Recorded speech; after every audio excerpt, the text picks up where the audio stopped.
মধ্যপ্রাচ্যে আবারও বিস্ফোরণ উত্তেজনা। ইরানের ব্যালিস্টিক ক্ষেপণাস্ত্র ইসরায়েলের অন্যতম নিরাপদ সামরিক অঞ্চল কিরিয়ার একেবারে কাছাকাছি আঘাত হানায় নতুন করে দানা বাঁধছে সংঘাতের আশঙ্কা। আয়রন ডোম ভেদ করে এই হামলা এখন আন্তর্জাতিক অঙ্গনে বড় আলোচনার বিষয়।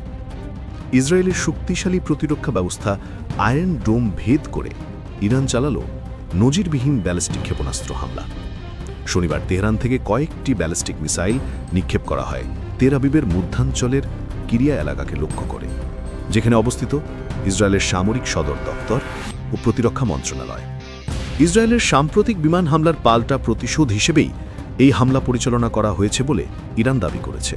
এতে আয়রন ডোম বেশ কয়েকটি মিসাইল আটকাতে সক্ষম হলেও কয়েকটি শক্তিশালী ব্যালিস্টিক ক্ষেপণাস্ত্র প্রতিরক্ষা ব্যবস্থা ভেদ করে সরাসরি আঘাত হানে। বিস্ফোরণে কিরিয়া এলাকায় ধোঁয়া উঠতে দেখা যায় এবং স্থানীয়ভাবে ক্ষয়ক্ষতির খবরও পাওয়া যায়। বিশেষজ্ঞরা বলছেন, এই হামলা আয়রন ডোমের দুর্বলতাও নতুন করে তুলেই ধরেছে। 19 সেকেন্ডের একটি ভাইরাল ভিডিওতে দেখা যায় ইসরায়েলের আয়রন ডোম সিস্টেম একটি ইরানি মিসাইলকে আটকানোর চেষ্টা করছে, কিন্তু ক্ষেপণাস্ত্রটির গতি এবং উচ্চতা এতটাই বেশি ছিল যে মুহূর্তের মধ্যেই তা বাধা ভেঙে সামরিক সদর দপ্তরের পাশেই বিকট শব্দে বিস্ফোরিত হয়। বিস্ফোরণের ধাক্কা পুরো এলাকা জুড়ে অনুভূত হয়। ইরানের দাবি, গত 24 ঘণ্টায় ইসরায়েলি বিমান হামলায় তাদের ভূখণ্ডে যে ক্ষয়ক্ষতি হয়েছে তার পাল্টা প্রতিশোধই এই হামলার মূল উদ্দেশ্য।